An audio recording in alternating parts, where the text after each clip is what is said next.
Once upon a time in a small village, there lived a young man named Maduka. Maduka was one who always wandered about because he had nothing doing. He had three friends, Onyeka, Amadi and Ikenna, but they all abandoned him because he had nothing doing. He also had a brother named Okezie. Okezie was a hunter in the village, and Maduka's idleness always troubled him. He never liked the fact that Maduka did nothing, so he decided to introduce Maduka to hunting.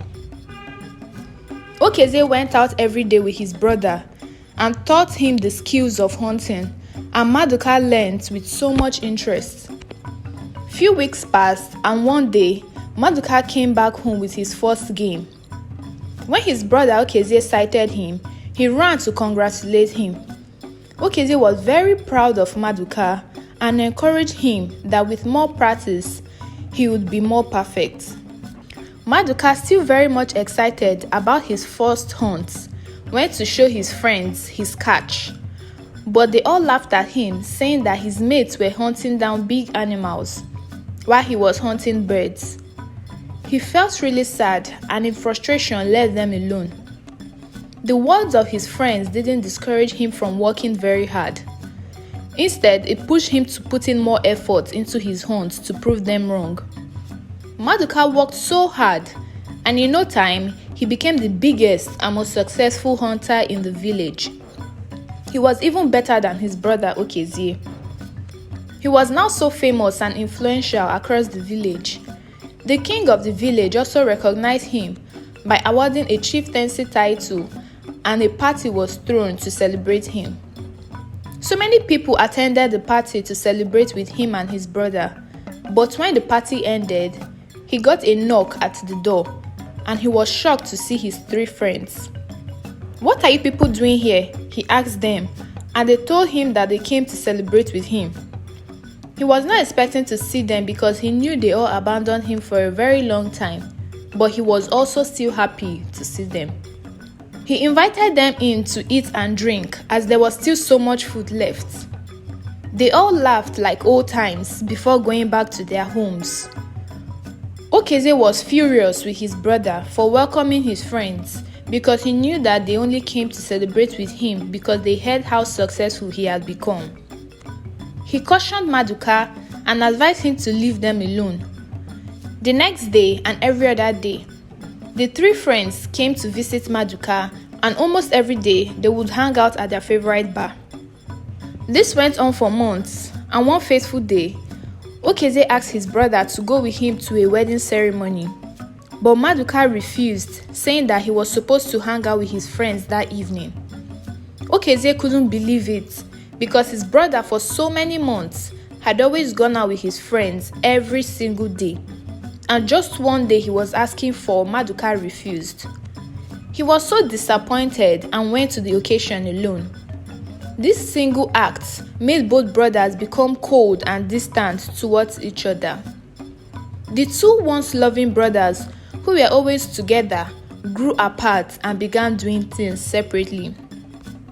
One day, Ikenna and his wife rushed to Maduka's house with their sick child, pleading with him to provide money for them to take the child to the hospital.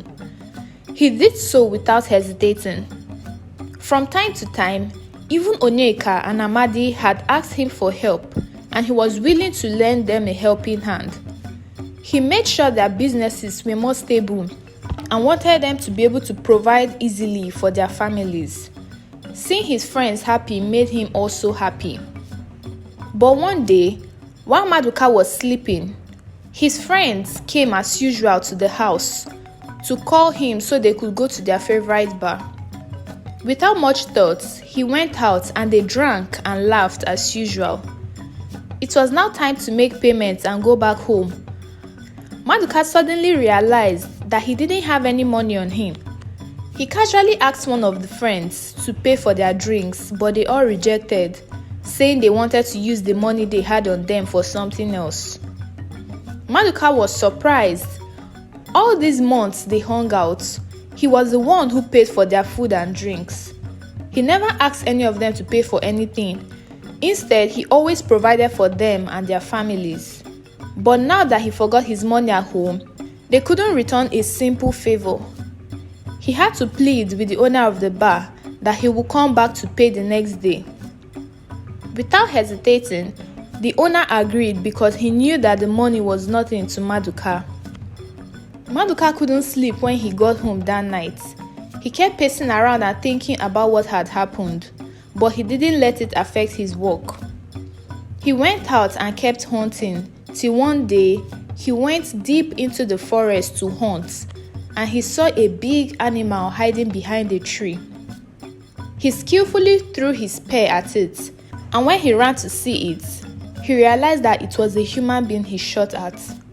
He almost fainted out of shock. He didn't know what to do. He decided to go to his friends for help. He first went to Amadi because he was closest to him.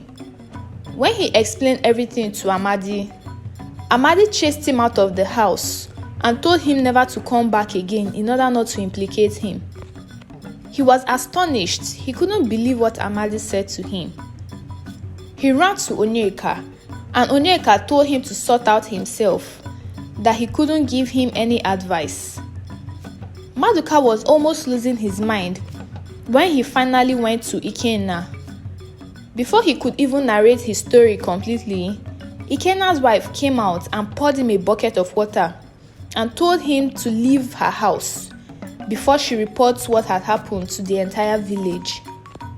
A woman who was crying and pleading with him barely a month ago for help was the same person who treated him in such manner, and his friend Ikenna said nothing about it. It was all like a dream to him. His last resort was his brother Okezie, but he knew that they had not been in good terms and Okezie wouldn't assist him. But he decided to give it a try. He got home and reluctantly explained everything to his brother. Okezie was shocked and told him to be quiet so the neighbors don't hear them. He asked Maduka to take him to where the accident happened so they'll figure out what to do about it.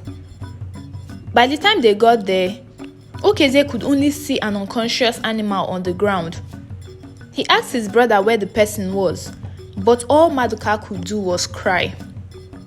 Okezie was confused, and Maduka said that he never killed anyone, but just framed the story to test the loyalty of his friends, and they all abandoned him despite all he had done for them.